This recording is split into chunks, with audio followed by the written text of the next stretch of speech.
History records that the money changers have used every form of abuse, intrigue, deceit, and violent means possible to maintain their control over governments by controlling money and its issuance. President James Madison.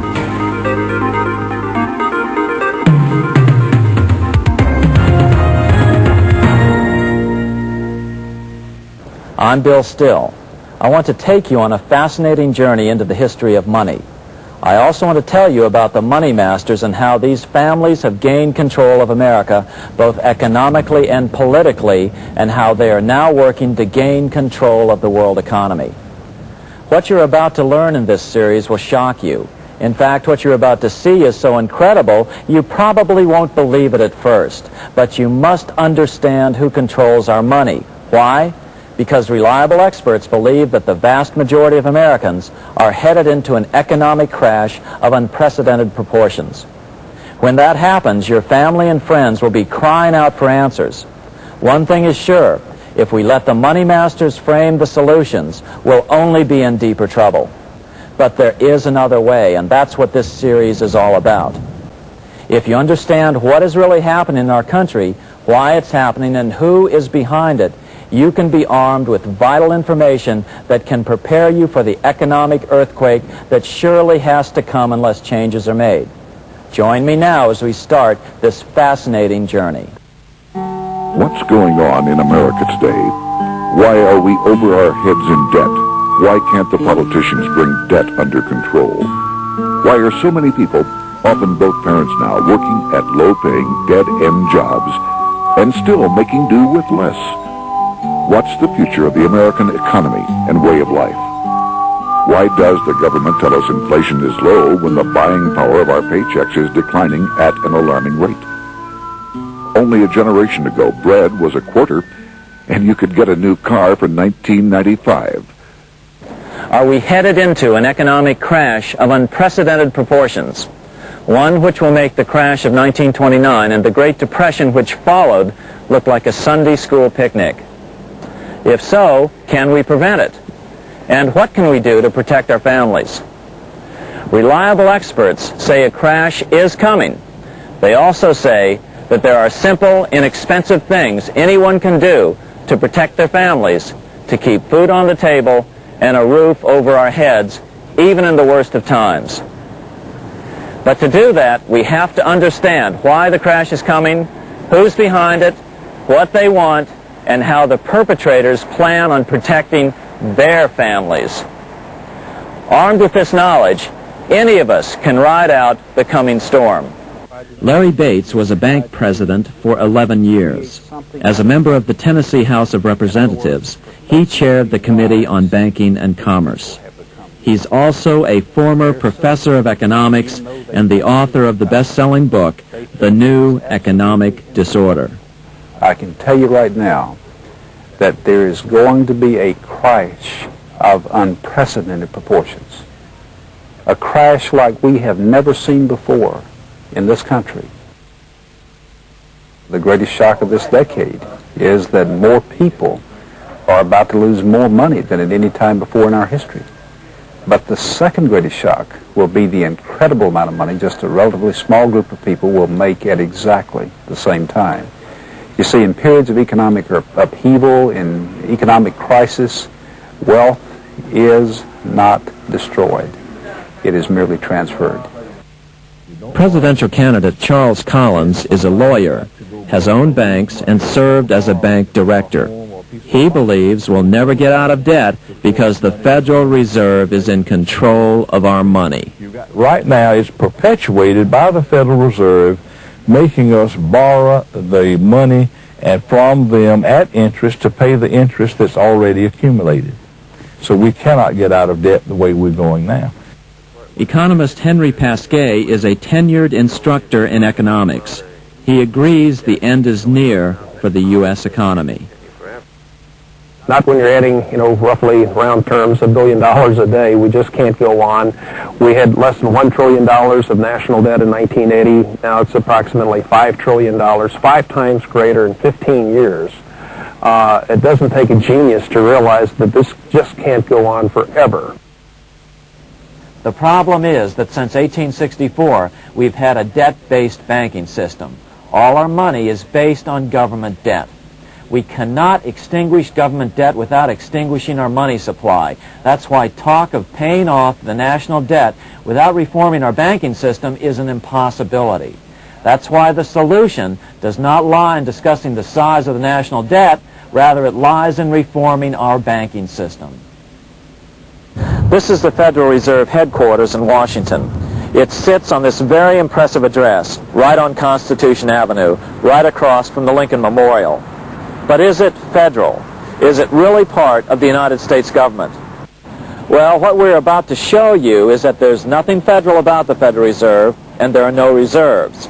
The name is a deception created back before the Federal Reserve Act was passed in 1913 to make Americans think that America's central bank operates in the public interest. The truth is that the Federal Reserve is a private bank owned by private stockholders and run purely for their private profit. That's exactly correct. The Fed is a privately owned for-profit corporation which, again, has no reserves, at least no reserves available to back up the Federal Reserve notes, which is our common currency. Oh, absolutely. The Federal Reserve is neither federal and has doubtful reserves. It's a private bank that is owned by member banks. And it was chartered under the guise of deceit by an act of Congress in 1913. December the 23rd, 1913, when most members of the Congress had gone home for the holidays, the House of Representatives had passed the Federal Reserve Act of 1913, but it was having difficulty in getting out of the Senate. And most people had gone home. But one of the things that I used to make sure and check is when we had a recess in legislative circles, you want to make sure that you adjourn what is called sine die, without day. The Senate had not adjourned sine die, without day. It was still technically in session, so you had 3 members of the Senate, according to the Senate Journal, were present on that day, December 23rd, 1913, and they passed the Federal Reserve Act in the Senate on a unanimous consent voice vote. There was no objection. Had there been one person there to object and say and contest the absence of a quorum, then it would not have passed. If there's still any doubt whether the Federal Reserve is a part of the U.S. government, check your local telephone book. In most cities, it is not listed in the blue government pages.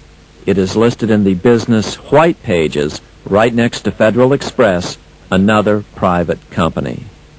But more directly, U.S. courts have ruled time and time again that the Fed is a private corporation. Why can't Congress do something about the Fed? Most members of Congress just don't understand the system, and the few who do are afraid to speak up. For example, initially a veteran congressman from Chicago asked us if he could be interviewed for this video. However, both times our camera crew arrived at his office to do the interview, this was all we were able to film. The congressman never appeared, and eventually decided he no longer wanted to participate. But a few others in Congress have been bolder over the years. Here are 3 quick examples. In 1923, Representative Charles A. Lindbergh, a Republican from Minnesota, and father of the famed aviator Lucky Lindy, put it this way: the financial system has been turned over to the Federal Reserve Board. That board administers the finance system by authority of a purely profiteering group. The system is private, conducted for the sole purpose of obtaining the greatest possible profits from the use of other people's money. One of the most outspoken critics in Congress of the Fed was the former chairman of the House Banking and Currency Committee during the Great Depression years. Louis T. McFadden, Republican of Pennsylvania, said in 1932, "We have in this country one of the most corrupt institutions the world has ever known. I refer to the Federal Reserve Board. This evil institution has impoverished the people of the United States and has practically bankrupted our government. It has done this through the corrupt practices of the moneyed vultures who control it." Senator Barry Goldwater was a frequent critic of the Fed. Most Americans have no real understanding of the operation of the international moneylenders. The accounts of the Federal Reserve System have never been audited. It operates outside the control of Congress and manipulates the credit of the United States. The Federal Reserve really, even though it is not part of the federal government, it is more powerful than the federal government. It's more powerful than the President, the Congress, and the courts. Now, a lot of people challenge me on that, but let me prove my case. The Federal Reserve determines what the average person's car payment is going to be, what their house payment is going to be, and whether they have a job or not. And I submit to you that that's total control. And the Federal Reserve is the largest single creditor of the United States government. What does Proverbs tell us? The borrower is servant to the lender.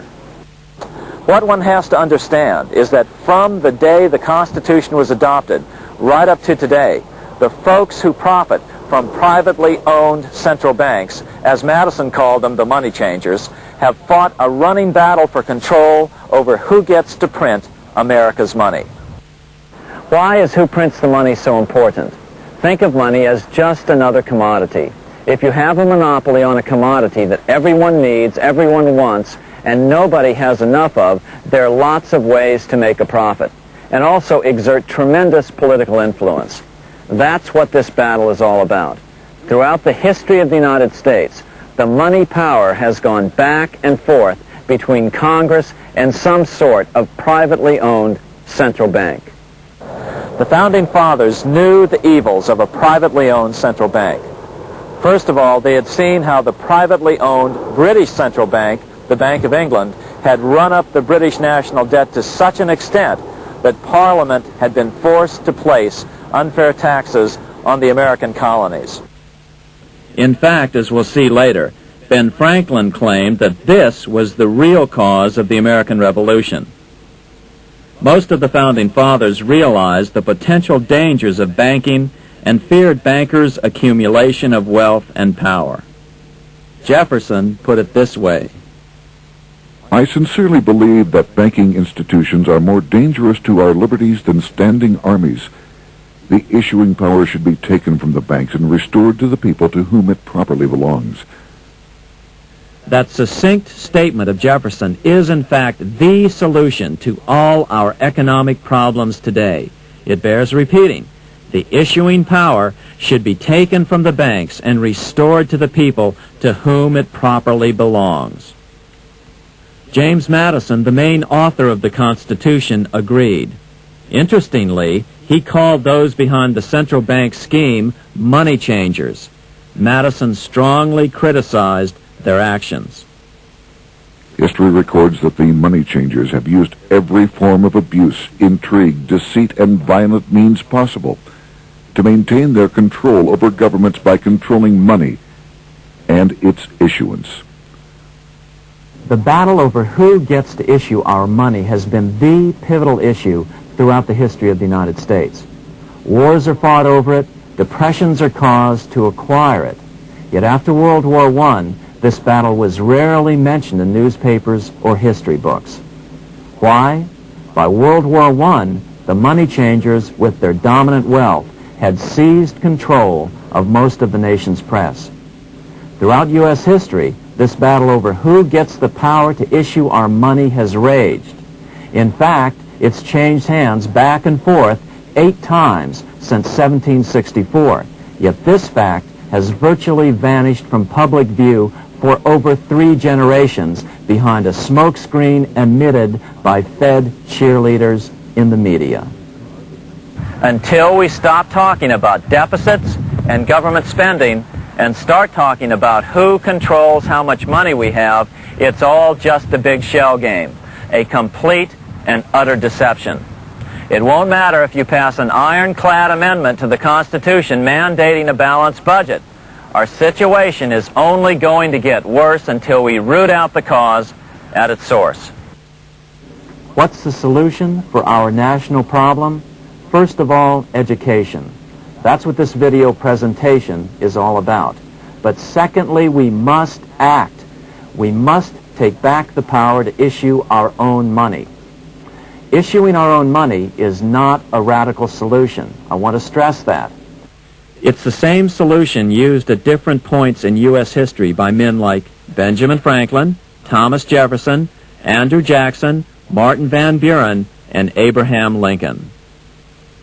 So, to sum it up, in 1913, Congress gave an independent central bank, deceptively named the Federal Reserve, a monopoly over issuing America's money, and the debt generated by this quasi-private corporation is what is killing the American economy.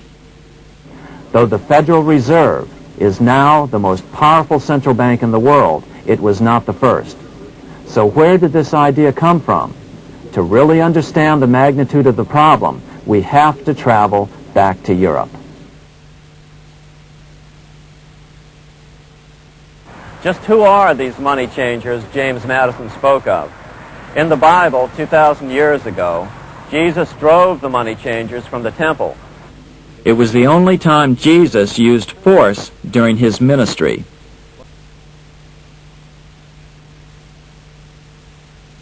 But the money-changing scam did not originate in Jesus' day.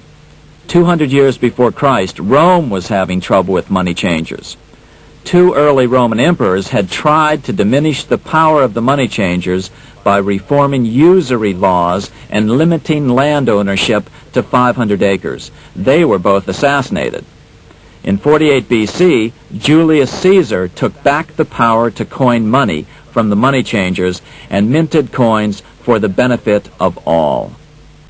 One thing is for sure, with the death of Caesar came the demise of plentiful money in Rome.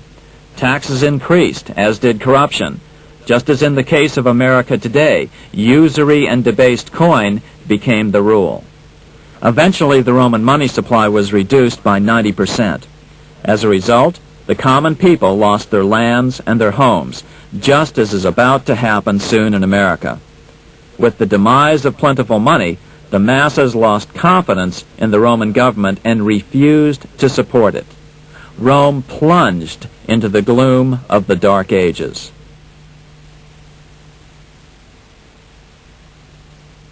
A 1,000 years after the death of Christ, money changers, those who loan out and manipulate the quantity of money, were active in medieval England. In fact, they were so active that acting together, they could manipulate the entire English economy. These were not bankers per se. The money changers generally were the goldsmiths. They were the first bankers because they started keeping other people's gold for safekeeping in their vaults. The first paper money was merely a receipt for gold left at the goldsmith. Paper money caught on because it was more convenient than carrying around a lot of heavy gold and silver coins. Eventually, goldsmiths noticed that only a small fraction of the depositors ever came in and demanded their gold at any one time. Goldsmiths started cheating on the system. They discovered that they could print more money than they had gold, and usually no one would be the wiser. Then they could loan out this extra money and collect interest on it. This was the birth of fractional reserve banking. That is, loaning out many times more money than you have assets on deposit. So, if $1,000 in gold were deposited with them, they could loan out about $10,000 in paper money and draw interest payments on it, and no one would ever discover the deception. By this means, goldsmiths gradually accumulated more and more wealth and used this wealth to accumulate more and more gold. Today, this practice of loaning out more money than there are reserves is known as fractional reserve banking. Every bank in the United States is allowed to loan out at least 10 times more money than they actually have.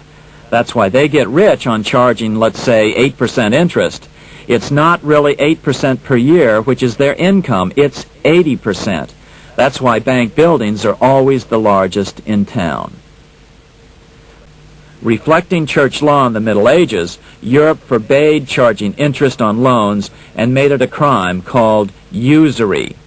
As commerce grew, and therefore opportunities for investment arose in the late Middle Ages, it came to be recognized that to loan money had a cost for the lender, both in risk and in lost opportunity. So some charges were allowed, but not interest per se.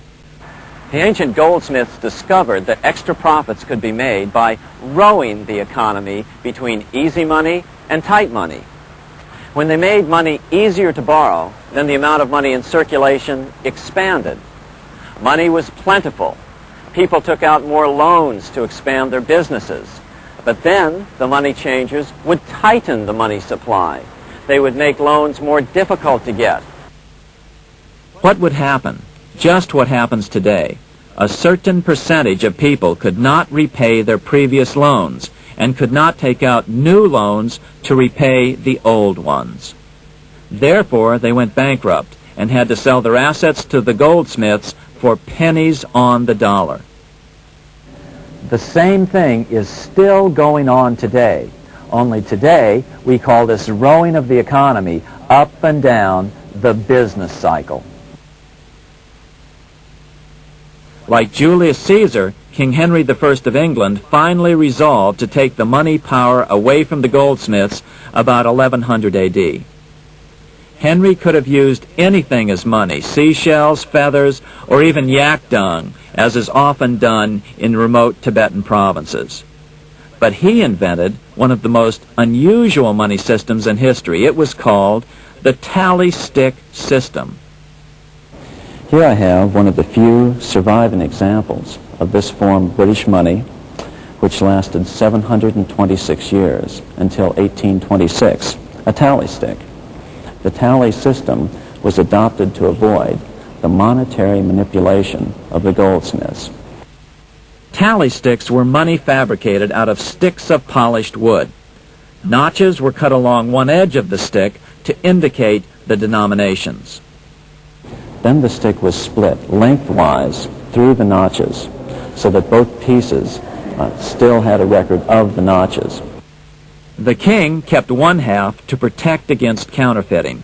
Then he would spend the other half into the economy and they would circulate as money. This particular tally stick is huge. It represented 25,000 pounds. One of the original stockholders in the Bank of England purchased his original shares with this stick. In other words, he bought shares in the world's richest and most powerful corporation with a stick of wood.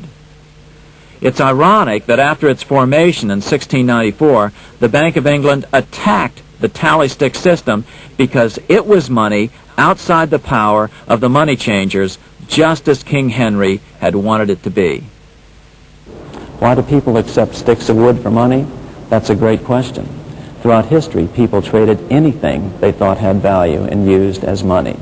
You see, the secret is that money is only what people agree on to use as money. What's our paper money today? It's really just paper. But here's the trick. King Henry ordered that tally sticks had to be used to pay the king's taxes. This built-in demand for tally sticks immediately made them circulate and be accepted as money. And they worked well. In fact, no other form of money has worked so well for so long as tally sticks. Keep in mind, the British Empire was built under the tally stick system. The tally stick system succeeded despite the fact that the money changers constantly attacked it by offering the metal coin system as competition. In other words, metal coins never went completely out of circulation, but tally sticks hung on because they were good for the payment of taxes. Finally, in the 1500s, King Henry VIII relaxed the laws concerning usury, and the money changers wasted no time reasserting themselves. They quickly made their gold and silver money plentiful for a few decades. But when Queen Mary took the throne and tightened the usury laws again, the money changers renewed the hoarding of gold and silver coins, forcing the economy to plummet. When Queen Mary's sister, Queen Elizabeth I, took the throne, she was determined to regain control over English money. Her solution was to issue gold and silver coins from the public treasury and take the control over the money supply away from the money changers. Although control over money was not the only cause of the English Revolution in 1642, religious differences fueled the conflict. Monetary policy played a major role. Financed by the money changers, Oliver Cromwell finally overthrew King Charles, purged the Parliament, and put the king to death. The money changers were immediately allowed to consolidate their financial power. The result was that for the next 50 years, the money changers plunged Great Britain into a series of costly wars. They took over a square mile of property in the center of London, known as the City of London. This area today is still known as one of the 3 predominant financial centers of the world. Conflicts with the Stuart kings led the money changers in England to combine with those in the Netherlands to finance the invasion of William of Orange, who overthrew the Stuarts in 1688 and took the English throne.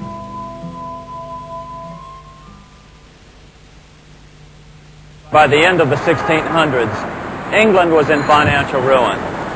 50 years of more or less continuous wars with France and Holland had exhausted her. Frantic government officials met with the money changers to beg for the loans necessary to pursue their political purposes. The price was high. A government-sanctioned, privately owned bank which could issue money created out of nothing. It was to be the modern world's first privately owned central bank, the Bank of England. Although it was deceptively called the Bank of England to make the general population think it was part of the government, it was not. Like any other private corporation, the Bank of England sold shares to get started. The investors, whose names were never revealed, were supposed to put up £1.25 million British pounds in gold coin to buy their shares in the bank, but only £750,000 was ever received. Despite that, the bank was duly chartered in 1694 and started out in the business of loaning out several times the money it supposedly had in reserves, all at interest. In exchange, the new bank would loan British politicians as much of the new currency as they wanted, as long as they secured the debt by direct taxation of the British people. So, legalization of the Bank of England amounted to nothing less than legal counterfeiting of a national currency for private gain. Unfortunately, nearly every nation now has a privately controlled central bank using the Bank of England as the basic model. Such is the power of these central banks that they soon take total control over a nation's economy. It soon amounts to nothing but a plutocracy, ruled by the rich. It would be like putting control of the army in the hands of the mafia. The danger of tyranny would be extreme. Yes, we need central banks. No, we do not need them in private hands. The central bank scam is really a hidden tax. The nation sells bonds to the central bank to pay for things it does not have the political will to raise taxes to pay for. But the bonds are purchased with money the central bank creates out of nothing. More money in circulation makes your money worth less. The government gets as much money as it needs, and the people pay for it in inflation. The beauty of the plan is that not one person in 1,000 can figure it out because it's usually hidden behind complex-sounding economics gibberish. With the formation of the Bank of England, the nation was soon awash in money. Prices throughout the country doubled. Massive loans were granted for just about any wild scheme. One venture proposed to drain the Red Sea to recover gold supposedly lost when the Egyptian army drowned pursuing Moses and the Israelites. By 1698, government debt grew from the initial £1.25 million to £16 million. Naturally, taxes were increased and then increased again to pay for all of this. With the British money supply firmly in their grip, the British economy began a wild roller coaster series of booms and depressions. exactly the sort of thing a central bank claims it is determined to prevent. There are two things which I think are intrinsic not just to the Bank of England, but to central banking generally. The first is an involvement in the formulation of monetary policy with the specific objective of achieving monetary stability. However, since the Bank of England took control, the British pound has rarely been stable. Here in Paris, the Bank of France was organized in 1800, just like the Bank of England. But Napoleon decided France had to break free of debt, and he never trusted the Bank of France. He declared that when a government is dependent upon bankers for money, the bankers, not the leaders of the government, are in control. The hand that gives is above the hand that takes. Money has no motherland. Financiers are without patriotism and without decency. Their sole object is gain. Prussia, Austria, and finally Russia all went heavily into debt in a futile attempt to stop Napoleon. Wellington's attacks from the south and other defeats eventually forced Napoleon to abdicate, and Louis XVIII was crowned king. Napoleon was exiled to Elba, a tiny island off the coast of Italy, supposedly exiled from France forever.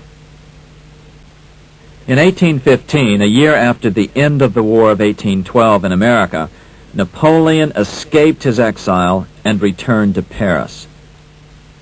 French troops were sent out to capture him, but such was his charisma that the soldiers rallied around their old leader and hailed him as their emperor once again. In March of 1815, Napoleon equipped an army which Britain's Duke of Wellington defeated less than 90 days later at Waterloo. From about this point on, it was not unusual for privately controlled central banks to finance both sides in a war. Why would a central bank finance opposing sides in a war? Because war is the biggest debt generator of them all. A nation will borrow any amount for victory. The ultimate loser is loaned just enough to hold out the vain hope of victory, and the ultimate winner is given enough to win. Power was now centralized to a tremendous extent. Now it was time for a war, a really big war. In fact, the First World War. Of course, to the central bankers, the political issues of war don't matter nearly as much as the profit potential, and nothing creates debts like warfare. England was the best example at that time. During the 119-year period between the founding of the Bank of England and Napoleon's defeat at Waterloo, England had been at war for 56 years, and much of the remaining time she'd been preparing for war. In World War I, the German Rothschilds loaned money to the Germans, the British Rothschilds loaned money to the British, and the French Rothschilds loaned money to the French. In America, J.P. Morgan was the sales agent for war materials to both the British and the French. In fact, 6 months into the war, Morgan became the largest consumer on earth, spending $10 million a day. His offices here at 23 Wall Street were mobbed by brokers and salesmen trying to cut a deal. In fact, it got so bad that the bank had to post guards at every door and at the partners' homes as well. Many other New York bankers made out as well from the war. President Wilson appointed Bernard Baruch to head the War Industries Board. According to historian James Perloff, both Baruch and the Rockefellers profited by some $200 million during the war. But profits were not the only motive. There was also revenge. The money changers never forgave the czars for their support of Lincoln during the Civil War. Also, Russia was the last major European nation to refuse to give in to the privately owned central bank scheme. 3 years after World War I broke out, the Russian Revolution toppled the Tsar and installed the scourge of communism. Jacob Schiff of Kuhn Loeb and Company bragged from his deathbed that he had spent $20 million towards the defeat of the Tsar. Money was funneled from England to support the revolution as well. Why would some of the richest men in the world financially back communism, the system that was openly vowing to destroy the so-called capitalism that made them wealthy? Researcher Gary Allen explained it this way. If one understands that socialism is not a share the wealth program, but is in reality a method to consolidate and control the wealth, then the seeming paradox of super rich men promoting socialism becomes no paradox at all. Instead, it becomes logical, even the perfect tool of power-seeking megalomaniacs. Communism, or more accurately socialism, is not a movement of the downtrodden masses, but of the economic elite. As W. Cleon Skousen put it in his 1970 book, The Naked Capitalist, power from any source tends to create an appetite for additional power. It was almost inevitable that the super-rich would one day aspire to control not only their own wealth, but the wealth of the whole world. To achieve this, they were perfectly willing to feed the ambitions of the power-hungry political conspirators who were committed to the overthrow of all existing governments and the establishments of a central worldwide dictatorship. but what if these revolutionaries get out of control and try to seize power from the super-rich? After all, it was Mao Zedong who in 1938 stated his position concerning power. Political power grows out of the barrel of a gun. The Wall Street, London axis elected to take the risk. The master planners attempted to control revolutionary communist groups by feeding them vast quantities of money when they obeyed and contracting their money supply or even financing their opposition if they got out of control. Lenin began to understand that although he was the absolute dictator of the new Soviet Union, he was not pulling the financial strings. Someone else was silently in control. The state does not function as we desired. The car does not obey. A man is at the wheel and seems to lead it, but the car does not drive in the desired direction. It moves as another force wishes. Who is behind it? Representative Louis T. McFadden, the chairman of the House Banking and Currency Committee throughout the 1920s and into the Great Depression years of the 1930s, explained it this way. The course of Russian history has indeed been greatly affected by the operations of international bankers. The Soviet government has been given United States Treasury funds by the Federal Reserve Board, acting through the Chase Bank. England has drawn money from us through the Federal Reserve banks and has relent it at high rates of interest to the Soviet government. The Dnipro Dam was built with funds unlawfully taken from the United States Treasury by the corrupt and dishonest Federal Reserve Board and the Federal Reserve banks. In case you think there's some chance that the money changers got communism going and then lost control, in 1992, the Washington Times reported that Russian President Boris Yeltsin was upset that most of the incoming foreign aid was being siphoned off, quote, straight back into the coffers of Western banks in debt service, close quote. No one in his right mind would claim that a war as large as World War I had a single cause. Wars are complex things with many causative factors. But on the other hand, it would also be equally foolish to ignore as a prime cause of World War I those who would profit the most from the war. The role of the money changers is no wild conspiracy theory. They had a motive, a short-ranged, self-serving motive, as well as a long-range political motive of advancing totalitarian governments, with the money changers maintaining the financial clout to control whatever politician might emerge as the leader. Next, we'll see what the money changers' ultimate political goal is for the world.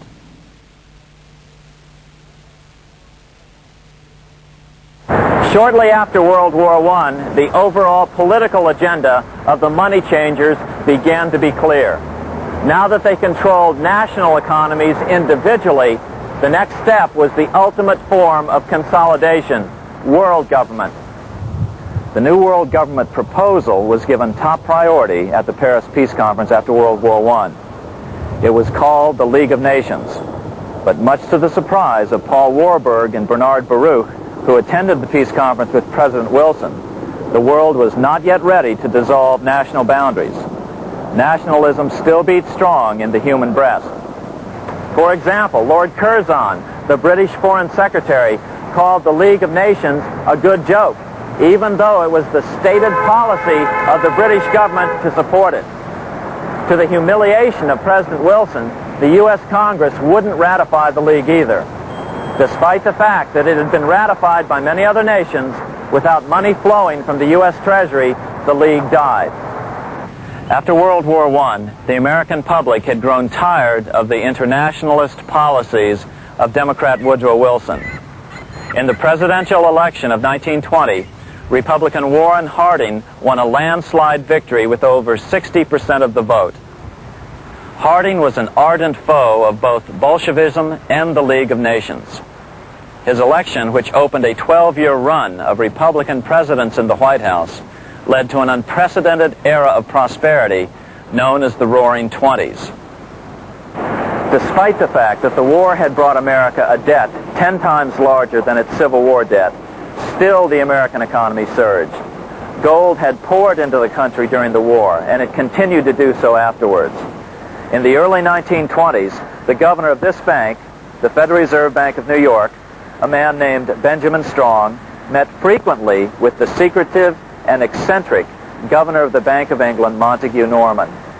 Norman was determined to replace the gold England had lost to the U.S. during World War I and return the Bank of England to its former position of dominance in world finance. On top of that, rich with gold, the American economy might get out of control again, just like it had done after the Civil War. During the next 8 years, under the presidencies of Harding and Coolidge, the huge federal debt built up during World War I was cut by 38%, down to $16 billion, the greatest percentage drop in U.S. history. During the election of 1920, Warren Harding and Calvin Coolidge ran against James Cox, the governor of Ohio, and the little-known Franklin D. Roosevelt, who had previously risen to no higher post than President Wilson's Assistant Secretary of the Navy. After his inauguration, Harding moved quickly to formally kill the League of Nations. Then he quickly moved to reduce domestic taxes while raising tariffs to record heights. Now, this was a revenue policy of which most of the Founding Fathers would certainly have approved. His second year in office, Harding took ill on a train trip in the West and suddenly died. Although no autopsy was performed, the cause was said to be either pneumonia or food poisoning.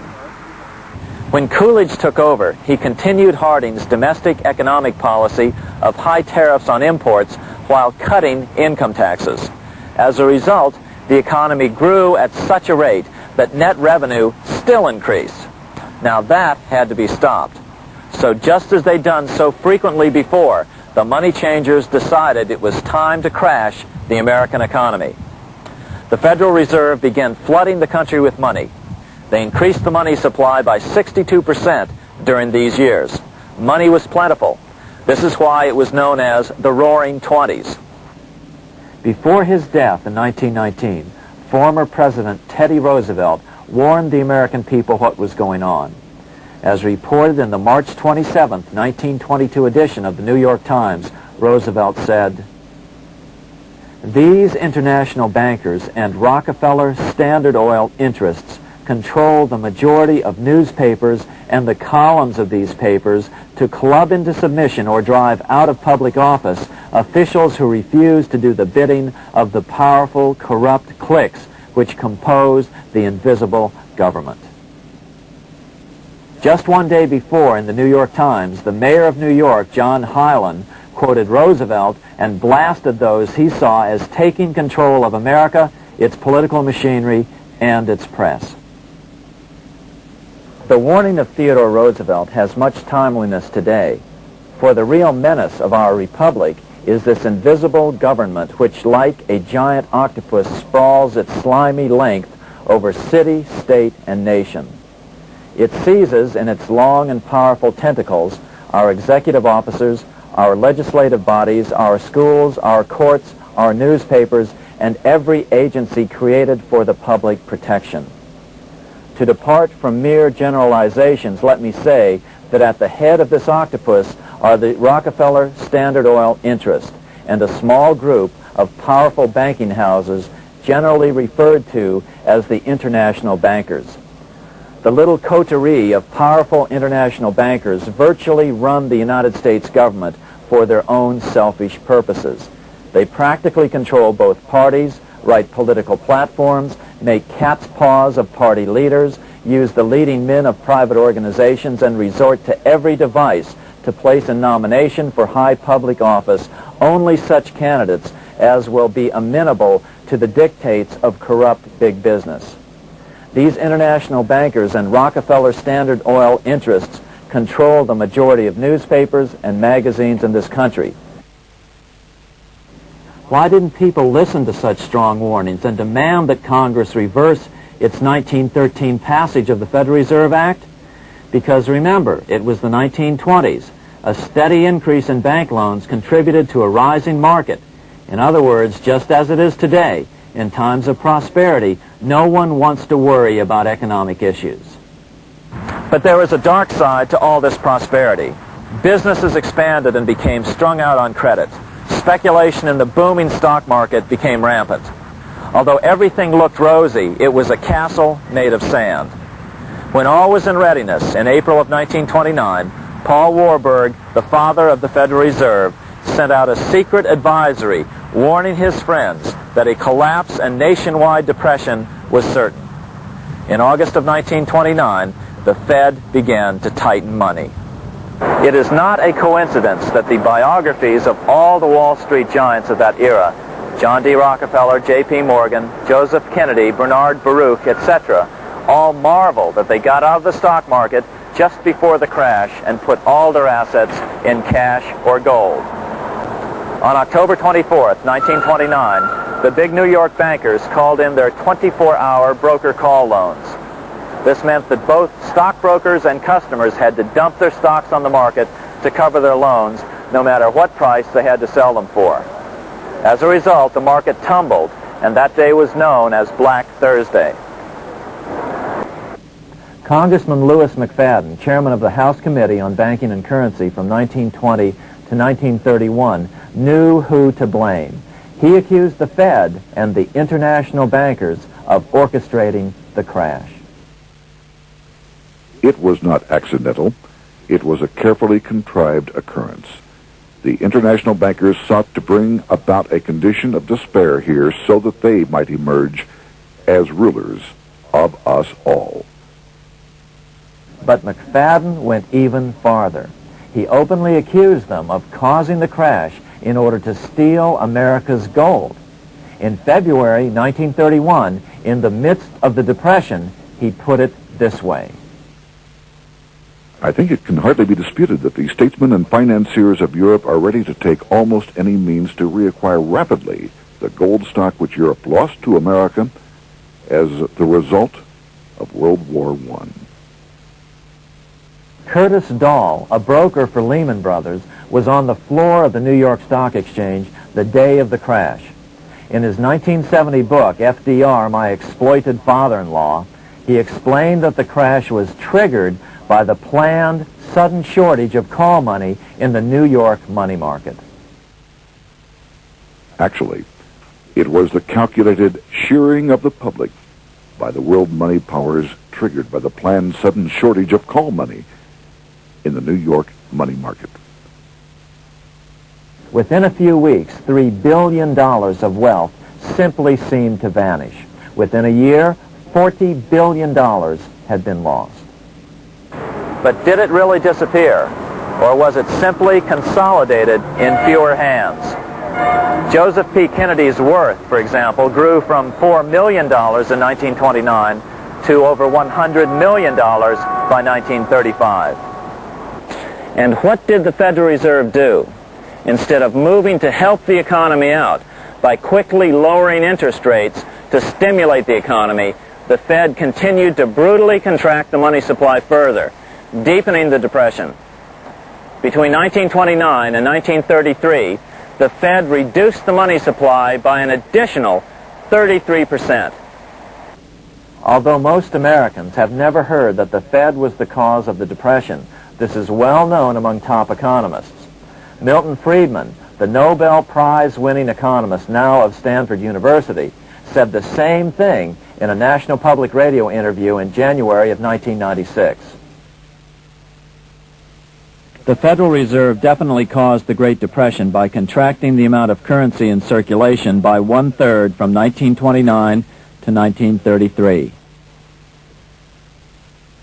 But the money lost by most Americans during the Depression didn't just vanish.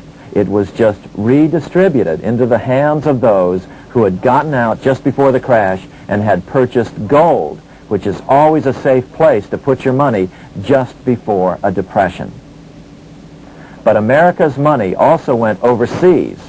Incredibly, as President Hoover was heroically trying to rescue banks and prop up businesses, with millions of Americans starving as the Great Depression deepened, millions of dollars were being spent rebuilding Germany from damage sustained during World War I. 8 years before Hitler would invade Poland, Representative Louis McFadden, chairman of the House Banking and Currency Committee, warned Congress that Americans were paying for Hitler's rise to power. After World War I, Germany fell into the hands of the German international bankers. Those bankers bought her, and they now own her lock, stock, and barrel. They have purchased her industries, they have mortgages on her soil, they control her production, they control all her public utilities. The international German bankers have subsidized the present government of Germany, and they have also supplied every dollar of the money Adolf Hitler has used in his lavish campaign to build up a threat to the government of Brüning. When Brüning fails to obey the orders of the German international bankers, Hitler is brought forth to scare the Germans into submission. Through the Federal Reserve Board, over $30 billion of American money has been pumped into Germany. You have all heard of the spending that's taken place in Germany. Modernistic dwellings, her great planetariums, her gymnasiums, her swimming pools, her fine public highways, her perfect factories. All this was done on our money. All this was given to Germany through the Federal Reserve Board. The Federal Reserve Board has pumped so many billions of dollars into Germany that they dare not name the total. In his last year in office, Hoover desperately put forward a plan to bail out the failing banks. But he needed support from the Democratic Congress, and that was not to be had.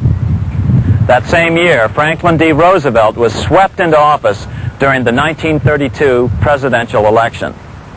Once Roosevelt was in office, however, sweeping emergency banking measures were immediately announced, which did nothing but increase the Fed's power over the money supply. Then, and only then, did the Fed finally begin to loosen the purse strings and feed new money out to the starving American people. At first, Roosevelt railed against the money changers as being the cause of the Depression. Believe it or not, this is what he said on March 4th, 1933, in his inaugural address. Practices of the unscrupulous money changers stand indicted in the court of public opinion, rejected by the hearts and minds of men.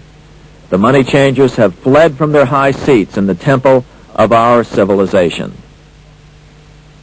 But 2 days later, Roosevelt declared a bank holiday and closed all banks. Later that year, Roosevelt outlawed private ownership of all gold bullion and all gold coins with the exception of rare coins. Most of the gold in the hands of the average American was in the form of gold coins. The new decree was, in effect, a confiscation. Those who didn't comply risk as much as 10 years in prison and a $10,000 fine, the equivalent of $100,000 today. Out in small-town America, some people didn't trust Roosevelt's order. Many were torn between keeping their hard-earned wealth or obeying the government. Those who did turn in their gold were paid the official price for it, $20.66 per ounce. So unpopular was the confiscation order that no one anywhere in government would take credit for authoring it. No congressman claimed it. At the signing ceremony, President Roosevelt made it clear to all present that he was not the author of it and publicly stated that he had not ever read it. Even his Secretary of the Treasury said he'd never read it either, saying it was, quote, what the experts wanted. Roosevelt convinced the public to give up their gold by saying that pooling the nation's resources was necessary to get America out of the Depression. With great fanfare, he ordered a new bullion depository built to hold the mountain of gold the U.S. government was illegally confiscating. By 1936, the U.S. bullion depository at Fort Knox was completed, and in January 1937, the gold began to flow into it. The rip-off of the ages was about to proceed. In 1935, once the gold had all been turned in, the official price of gold was suddenly raised to $35 per ounce. But the catch was, only foreigners could sell their gold at the new higher price. The money changers who had heeded Warburg's note and gotten out of the stock market just before the crash and bought gold at $20.66 per ounce, then shipped it to London, could now bring it back and sell it back to the government, nearly doubling their money while the average American starved. Now the stage was set for a really big war, one which would pile up debt far beyond that of World War I. For example, in 1944 alone, the U.S. national income was only $183 billion, yet $103 billion was spent on the war. This was 30 times the spending rate during World War I. In fact, the American taxpayer picked up 55% of the total Allied cost of the war. But equally important, virtually every nation involved in World War II greatly multiplied their debt. In the U.S., for example, federal debt went from $43 billion in 1940 up to $257 billion in 1950, an increase of 598%. Between 1940 and 1950, Japanese debt swelled 1,348%. French debt grew 583%, and Canadian debt soared 417%. After the war, the world was now divided into two economic camps: communist command economies on the one hand versus monopoly capitalists on the other, set to fight it out in one perpetual and highly profitable arms race. It was finally time for the central bankers to embark in earnest on their three-step plan to centralize the economic systems of the entire world and finally bring about their global government or New World Order. The phases of this plan were: Step 1, central bank domination of national economies worldwide. Step 2, centralized regional economies through organizations such as the European Monetary Union and regional trade unions such as NAFTA. Step 3, centralize the world economy through a world central bank, a world money, and ending national independence through abolition of all tariffs by treaties like GATT. Step 1 was completed long ago. Steps 2 and 3 are far advanced, nearing completion. What about gold? Among central banks, the largest holder of gold is now the IMF. It and central banks now control 2/3 of the world's gold supply, giving them the ability to manipulate the gold market. Remember the money changer's golden rule: he who has the gold makes the rules. But before we get into solutions to our problem, let's take a look at what happened to all that gold in Fort Knox. Because if we don't understand that the gold has been stolen, then when the crash comes, we'll allow ourselves to be stampeded into the wrong solution: a gold-backed currency. Most Americans still believe that the gold is still here at Fort Knox.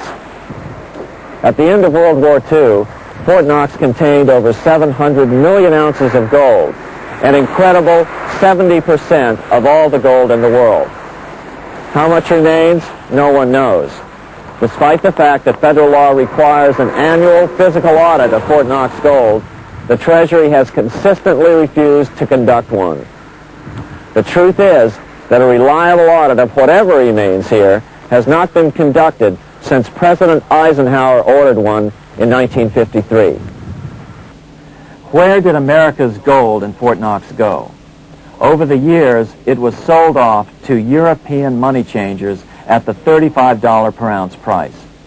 Remember, this was during a time when it was illegal for Americans to buy any of their own gold from Fort Knox. Finally, by 1971, all the pure gold had been secretly removed from Fort Knox, drained back to London. Once the gold was gone from Fort Knox, President Nixon closed the gold window by repealing Roosevelt's Gold Reserve Act of 1934, finally making it legal once again for Americans to buy gold. Naturally, gold prices immediately began to soar. 9 years later, gold sold for $880 per ounce, 25 times what the gold in Fort Knox was sold for. One would think that eventually someone in the government would get wind of what was happening and blow the whistle. The largest fortune in the history of the world stolen. Shades of the old James Bond film, Goldfinger. Well, as a matter of fact, Ian Fleming, the author of the James Bond series, was head of the British counterintelligence service, MI5. So just how did the story of the Fort Knox gold robbery get out? It all started with an article in a New York periodical in 1974. The article charged that the Rockefeller family was manipulating the Federal Reserve to sell off Fort Knox gold at bargain basement prices to anonymous European speculators. 3 days later, the anonymous source of the story, Louise Auchincloss Boyer, mysteriously fell to her death from the window of her 10th floor apartment in New York. How would Mrs. Boyer have known of the Rockefeller connection to the Fort Knox gold heist? She was the longtime secretary of Nelson Rockefeller. For the next 14 years, this man, Ed Durrell, a wealthy Ohio industrialist, devoted himself to a quest for the truth concerning the Fort Knox gold. He wrote thousands of letters to over 1,000 government and banking officials, trying to find out how much gold was really left and where the rest of it had gone. What is the government so afraid of? Here's the answer. When President Ronald Reagan took office in 1981, his conservative friends urged him to study the feasibility of returning to a gold standard as the only way to curb government spending. It sounded like a reasonable alternative, so President Reagan appointed a group of men called the Gold Commission to study the situation and report back to Congress. What Reagan's Gold Commission reported back to Congress in 1982 was the following shocking revelation concerning gold. The U.S. Treasury owned no gold at all. All the gold that was left in Fort Knox was now owned by the Federal Reserve, a group of private bankers, as collateral against the national debt. The truth of the matter is that never before has so much money been stolen from the hands of the general public and put into the hands of a small group of private investors, the money changers.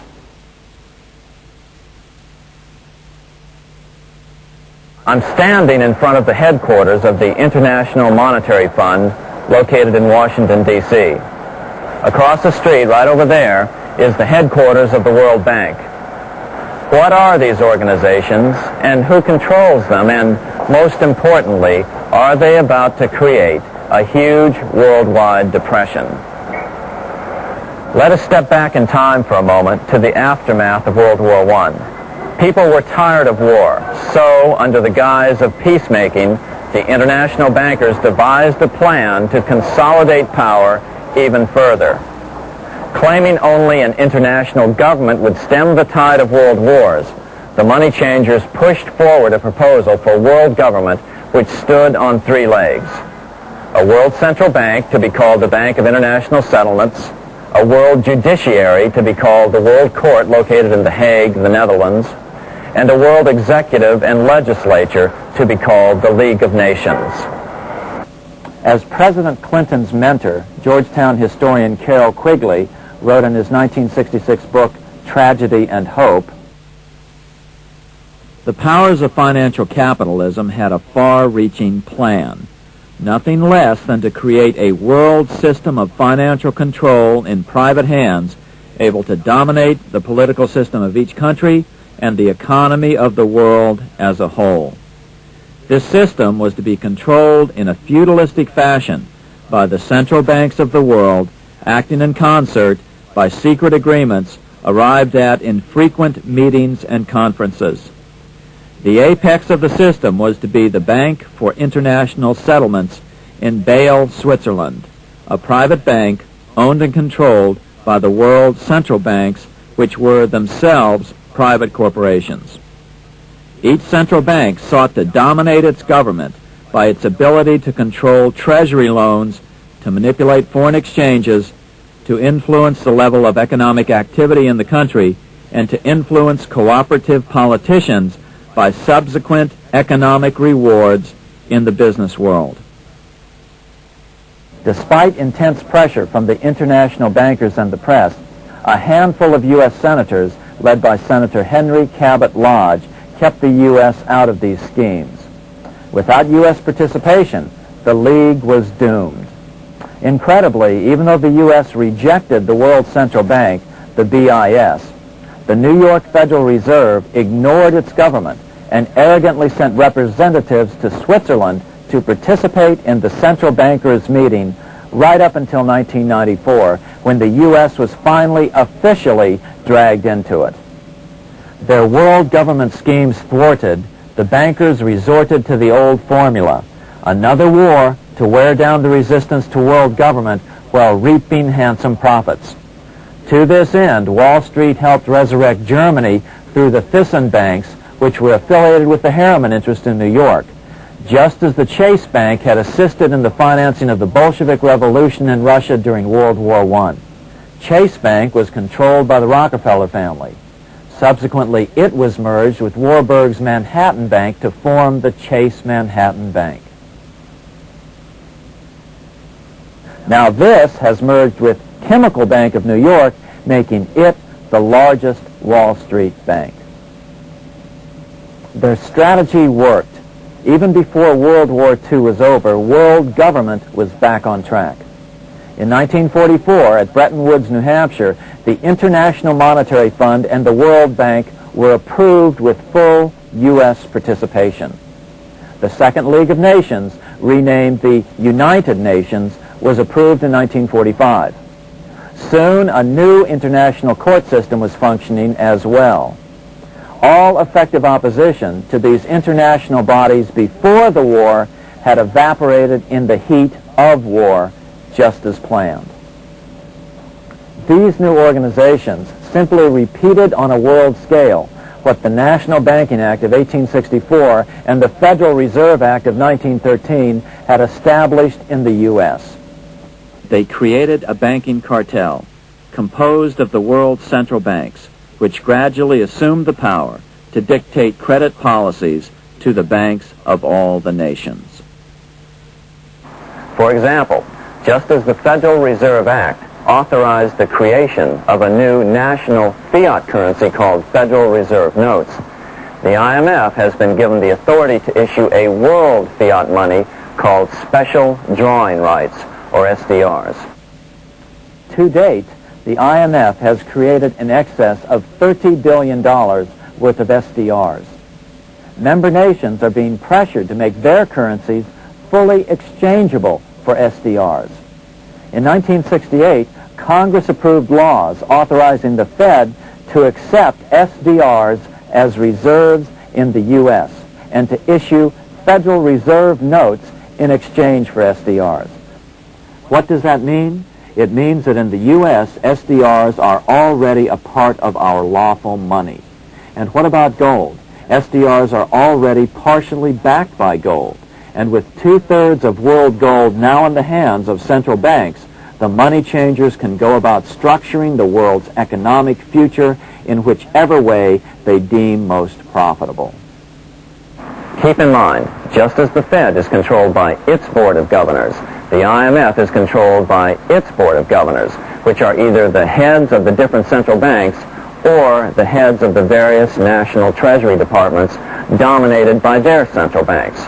Voting power in the IMF gives the U.S. and the UK, that is to say the Fed and the Bank of England, effective control. Just as the Fed controls the amount of money in the U.S., the BIS, IMF, and World Bank control the money supply for the world. So we see the repetition of the old Goldsmiths fraud replicated on the national scale with central banks like the Fed and on the international scale by the three arms of the World Central Bank. Is this organization of the BIS, the IMF, and the World Bank, which we refer to collectively as the World Central Bank, presently expanding and contracting world credit? Yes. Regulations put into effect in 1988 by the BIS required the world's bankers to raise their capital and reserves to 8% of liabilities by 1992. Increased capital requirements put an upper limit to the fractional reserve lending, similar to the way cash reserve requirements do. What has this seemingly insignificant regulation made in a Swiss city 8 years ago meant to the world? It means our banks cannot loan more and more money to buy more and more time before the next depression, as a maximum loan ratio is now set. It means those nations with the lowest bank reserves in their systems have already felt the terrible effects of this credit contraction as their banks scrambled to raise money to increase their reserves to 8%. To raise the money, they had to sell stocks, which depressed their stock markets and began the depression first in their countries. Japan, which in 1988 had among the lowest capital and reserve requirements and thus was the most affected by the regulation, has experienced a financial crash which began almost immediately in 1989, which has wiped out a staggering 50% of the value of its stock market since 1990 and 60% of the value of its commercial real estate. The Bank of Japan has lowered its interest rates to 1/2%, practically giving away money to resurrect the economy, but still the depression worsens. Due to the $20 billion U.S. bailout of Mexico, the financial collapse in that nation is already known here. Yet despite the bailout, the economy continues to be a disaster. One huge debt after another is rolled over as new loans are being made simply to enable Mexico to pay the interest on the old loans. In the south of Mexico, the poor have been in open revolt as every spare peso is being siphoned out of the country to make interest payments. It is important to note that a radical transfer of power is taking place as nations become subservient to a supranational world central bank controlled by a handful of the world's richest bankers. As the IMF creates more and more SDRs by the stroke of a pen on IMF ledgers, more and more nations borrow them to pay interest on their mounting debts and gradually fall under the control of the faceless bureaucrats of the World Central Bank. As the worldwide depression worsens and spreads, this will give the World Central Bank the power of economic life and death over these nations. It will decide which nations will be permitted to receive further loans of SDRs and which nations will starve. Despite all the rhetoric about development and the alleviation of poverty, the result is a steady transfer of wealth from the debtor nations to the money changers' central banks which control the IMF and the World Bank. For example, in 1992, the third world debtor nations, which borrowed from the World Bank, paid $198 million more to the central banks of the developed nations for World Bank-funded purposes than they received from the World Bank.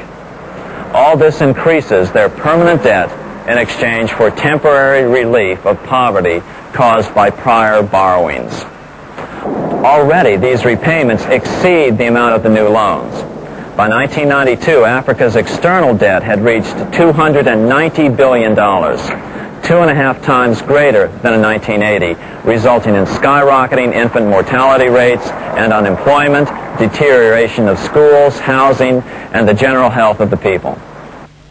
The entire world faces the immeasurable suffering already destroying the third world and now Japan, all for the benefit of the money changers. As one prominent Brazilian politician put it, "The Third World War has already started. It is a silent war, not for that reason any less sinister. The war is tearing down Brazil, Latin America, and practically all the Third World. Instead of soldiers dying, there are children.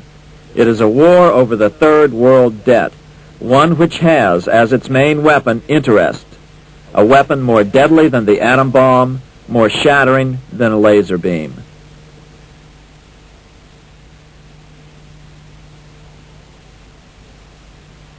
Although it would be absurd to ignore the pivotal role played by influential families such as the Rothschilds, the Warburgs, the Schiffs, the Morgans, and the Rockefellers in any review of the history of central banking and fractional banking, keep in mind, by now, central banks and the large commercial banks are up to 3 centuries old and deeply entrenched in the economic life of many nations. These banks are no longer dependent on clever individuals such as a Nathan Rothschild. Years ago, the question of ownership was important, but no longer. For example, both the Bank of England and the Bank of France were nationalized after World War II, and nothing changed, nothing at all. They endure and continue to grow, now protected by numerous laws, paid politicians, and mortgaged media, untouched by the changing of generations. 3 centuries have given them an aura of respectability. The old school tie is now worn by the 6th generation son, who's been raised in a system that he may never question as he is named to serve on the governing boards of countless philanthropic organizations. To focus attention today on individuals or families, or to attempt to sort out the current holders of power, serves little useful purpose and would be a distraction from the cure. The problem is far bigger than that. It is the corrupt banking system that was and is being used to consolidate vast wealth into fewer and fewer hands that is our current economic problem. Change the names of the main players now, and the problem will neither go away nor even miss a beat. Likewise, among the hordes of bureaucrats working in the World Bank, central banks, and international banks, only a tiny fraction have any idea of what's really going on. No doubt they'd be horrified to learn that their work is contributing to the terrible impoverishment and gradual enslavement of mankind to a few incredibly rich plutocrats. So really, there's no use in emphasizing the role of individuals anymore. And the problem even transcends the normal spectrum of political right and left. Both communism and socialism, as well as monopoly capitalism, have been used by the money changers. Today, they profit from either side of the new political spectrum. The big government welfare state on the so-called left wing versus the neoconservative laissez-faire capitalists who want big government totally out of their lives on the right wing. Either way, the bankers win. Monetary reform is the most important political issue facing this nation. That clarified, let's proceed to the conclusions in the spirit Lincoln declared, with malice towards none, with charity towards all. At the start of this video, we ask a number of troubling questions. Let's be sure we've answered them. What's going on in America today? Why are we over our heads in debt? Why can't the politicians bring debt under control? Why are we over our heads in debt? Because we're laboring under a debt money system that is designed and controlled by private bankers. Now, some will argue that the Federal Reserve System is a quasi-governmental agency. But the President appoints only 2 of the 7 members of the Federal Reserve Board of Governors every 4 years. And he appoints them to 14-year terms, far longer than his own. The Senate does confirm those appointments, but the whole truth is that the president wouldn't dare appoint anyone to that board of whom Wall Street does not approve. Of course, this does not preclude the possibility that some honorable men may be appointed to the Board of Governors. But the fact is that the Fed is specifically designed to operate independently of our government, as are nearly all other central banks. Some argue that the Fed promotes monetary stability. We saw the current head of the Bank of England, Eddie George, claim that this was the most important role of a central bank. In fact, the Fed's record of stabilizing the economy shows it to be a miserable failure in this regard. Within the first 25 years of its existence, the Fed caused 3 major economic downturns, including the Great Depression, and for the last 30 years has shepherded the American economy into a period of unprecedented inflation.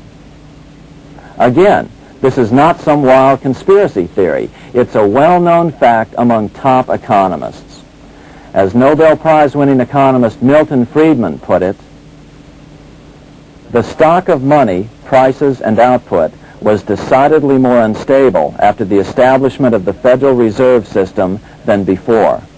The most dramatic period of instability in output was, of course, the period between the 2 wars, which includes the severe monetary contractions of 1920-21, 1929-33, and 1937-38. No other 20-year period in American history contains as many as 3 such severe contractions.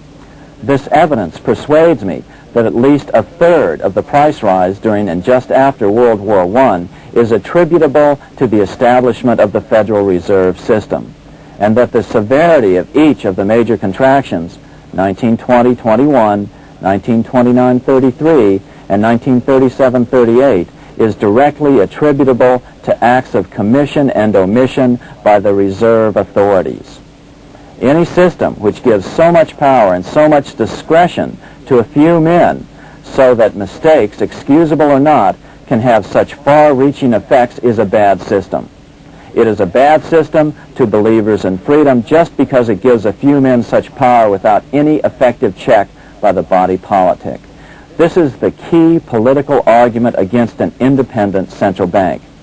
To paraphrase Clemenceau, money is much too serious a matter to be left to the central bankers.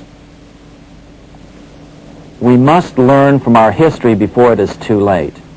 Why can't politicians control the federal debt? Because all our money is created out of debt. Again, it's a debt money system. Our money is created initially by the purchase of U.S. bonds. The public buys bonds like savings bonds, the banks buy bonds, foreigners buy bonds, and when the Fed wants to create more money in the system, it buys bonds, but pays for them with a simple bookkeeping entry which it creates out of nothing. Then this new money created by the Fed is multiplied by a factor of 10 by the banks thanks to the fractional reserve principle.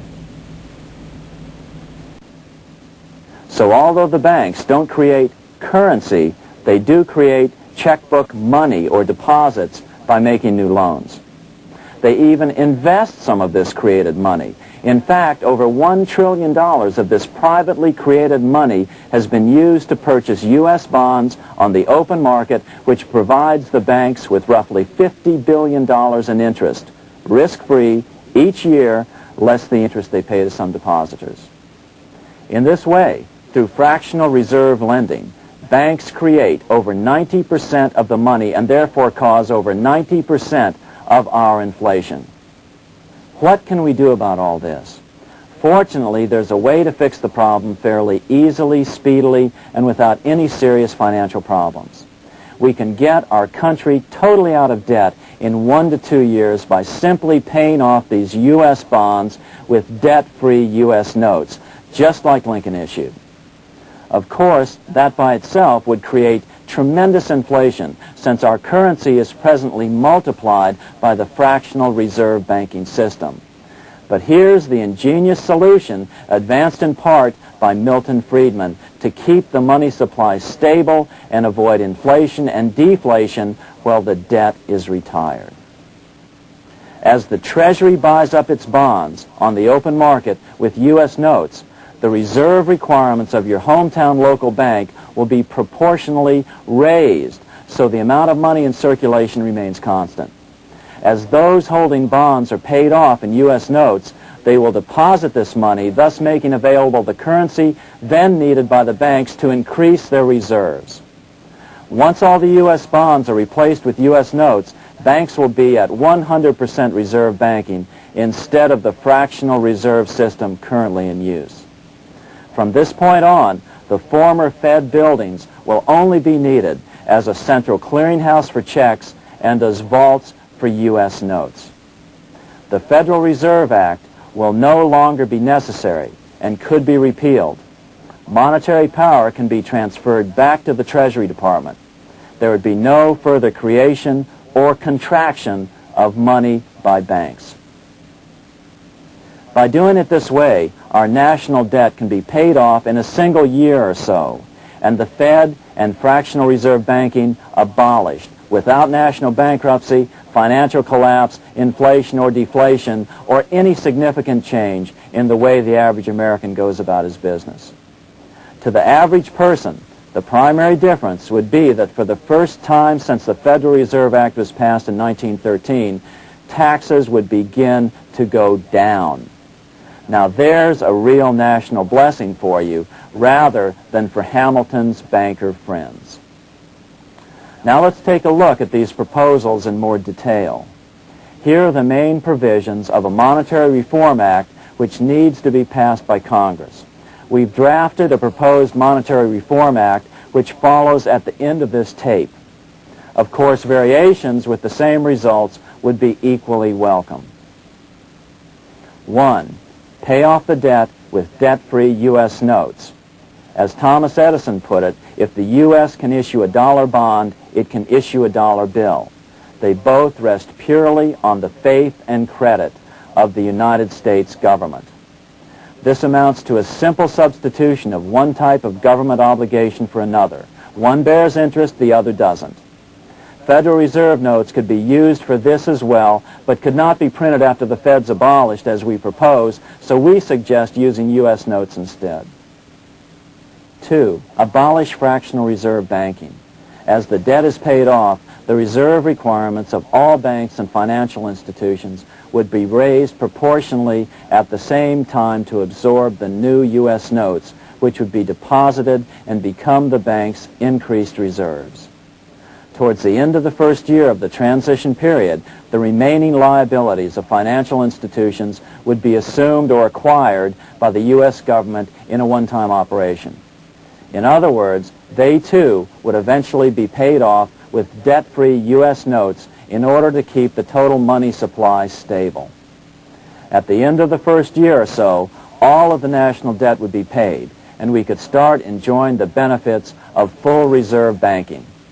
The Fed would be obsolete, an anachronism. 3.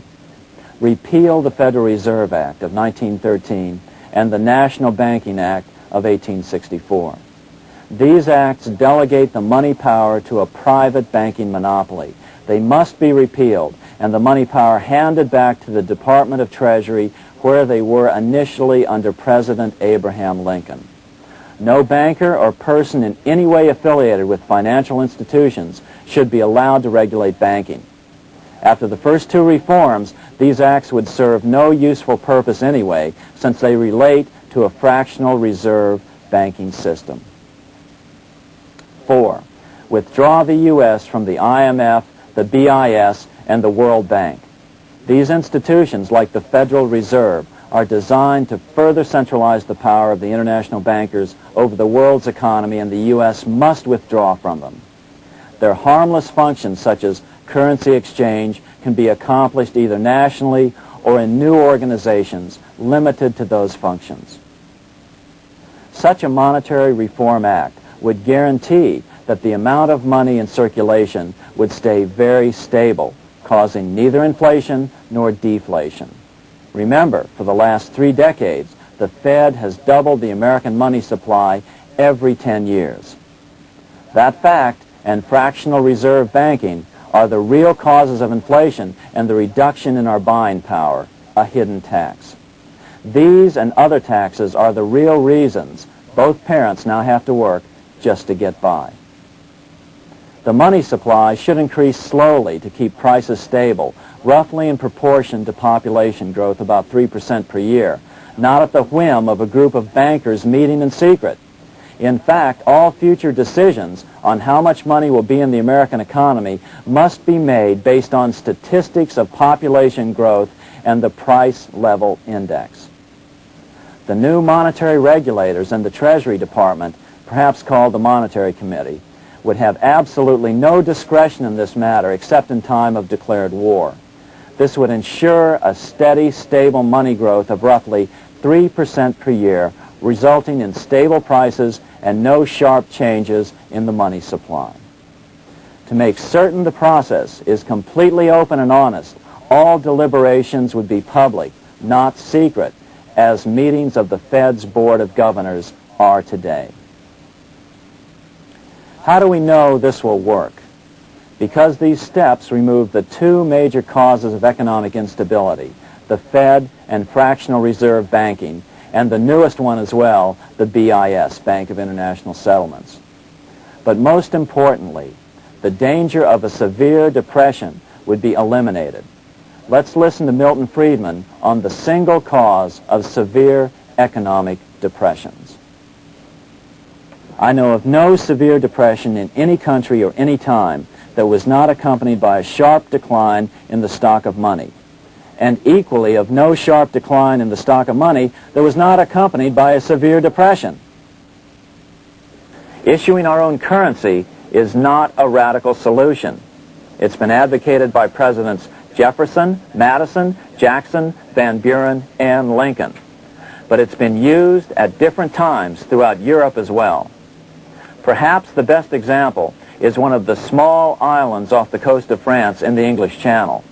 Called Guernsey, it's been using debt-free money issues to pay for large building projects for nearly 200 years. Here we are on Guernsey, and this is the Guernsey flower and vegetable market.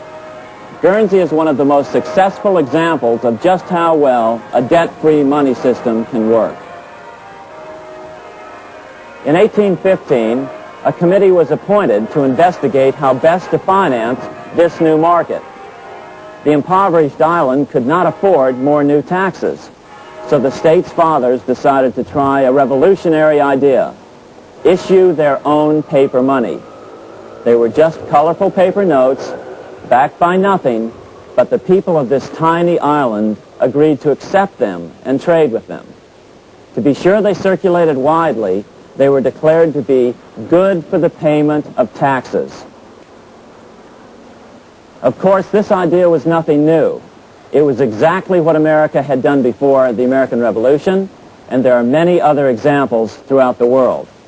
But it was new to Guernsey, and it worked miracles. This market is still in use, and remember, it was built for no debt to the people of this island state.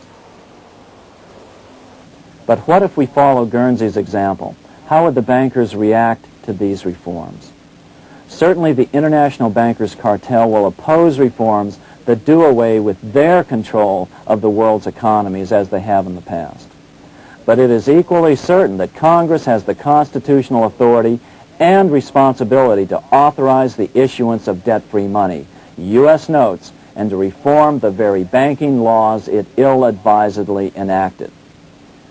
Undoubtedly, the bankers will claim that issuing debt-free money will cause severe inflation or make other dire predictions. But remember, it is fractional reserve banking which is the real cause of over 90% of all inflation, not whether debt-free U.S. notes are used to pay for government deficits. In the current system, any spending excesses on the part of Congress are turned into more debt bonds, and the 10% purchased by the Fed are then multiplied many times over by the bankers, causing over 90% of all inflation. Our fractional reserve and debt-based banking system is the problem. We must ignore its inevitable resistance to reform and remain firm until the cure is complete. As the director of the Bank of England in the 1920s, Sir Josiah Stamp put it, referring to this modern fractional reserve banking system. Banking is conceived in iniquity and born in sin. Bankers own the earth. Take it away from them, but leave them the power to create money and control credit, and with the flick of a pen, they will create enough money to buy it back again. Take this great power away from the bankers, and all great fortunes like mine will disappear, and they ought to disappear. For this would be a better and happier world to live in. But if you want to continue the slaves of bankers and pay the cost of your own slavery, let them continue to create money and to control credit. No severe depression can occur without a severe contraction of money. In our system, only the Fed, the Bank of International Settlements with U.S. bankers' cooperation, or a combination of the largest Wall Street banks could cause a depression. In other words, our economy is so huge and resilient, a depression just can't happen by accident.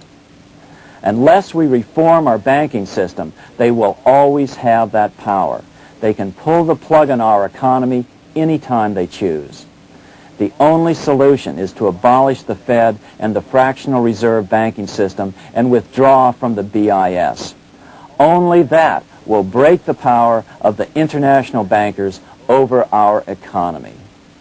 And keep in mind, a stock market crash itself cannot cause a severe depression. Only the severe contraction of our money supply can cause a severe depression. The stock market crash of 1929 only wiped out market speculators, mostly the small to medium ones, resulting in $3 billion in wealth changing hands.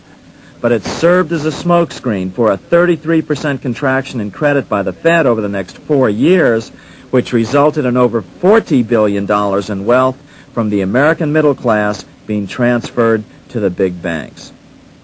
Then, despite impotent howls of protest from a divided Congress, the independent Fed kept the money supply contracted for a full decade.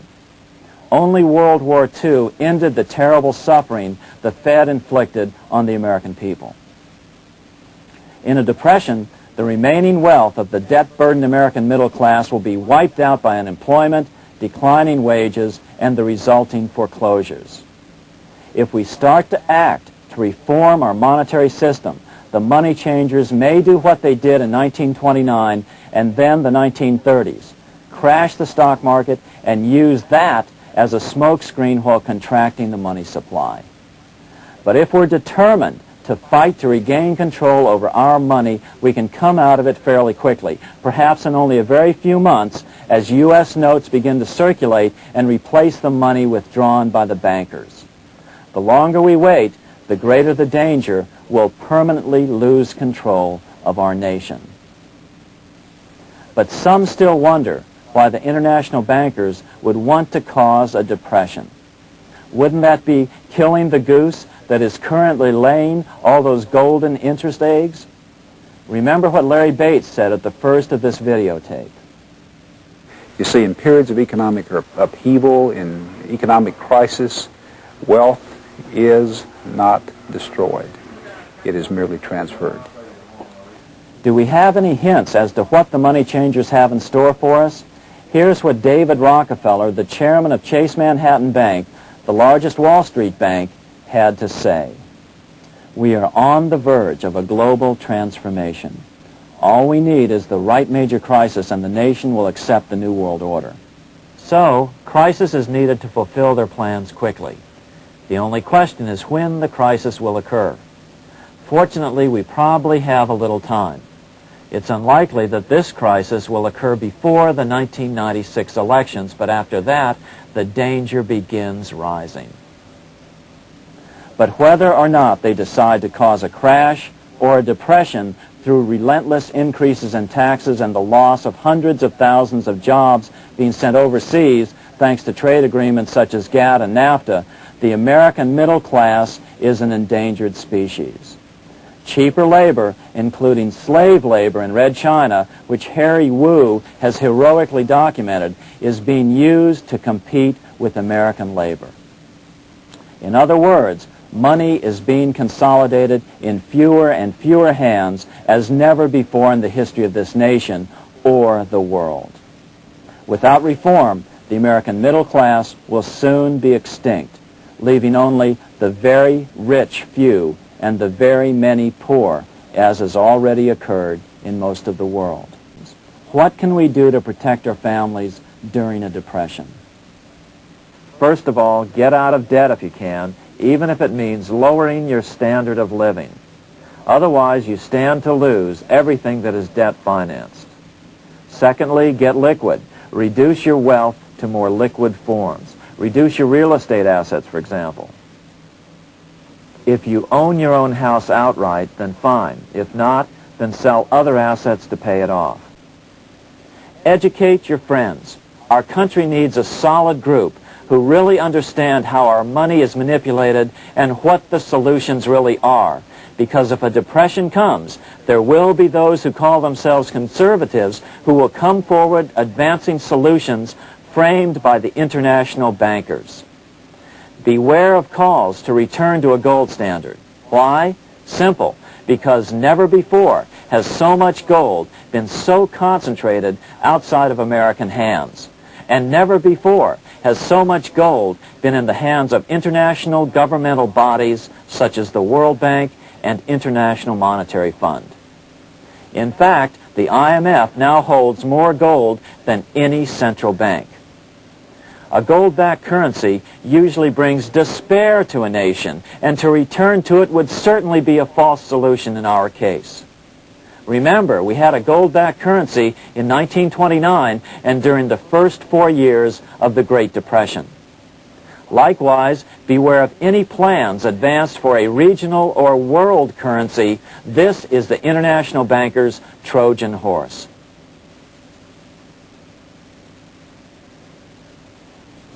Educate your member of Congress. It only takes a few persuasive members to make the others pay attention. Most congressmen just don't understand the system. Some understand it, but are so influenced by bank-packed contributions that they ignore it, not realizing the gravity of their neglect. We hope we've made a valuable contribution to the national debate on monetary reform. It remains for each man to do his duty, consistent with his state in life. May God give us the light to help reform our nation and ourselves. We say ourselves because ultimately vast multitudes of men are going to be driven more and more to desperation by the accumulation of the world's wealth in fewer and fewer hands. Men will tend to become like their oppressors, selfish and greedy. Rather, let's keep in mind during this period of reform a warning not to lose sight of greater things.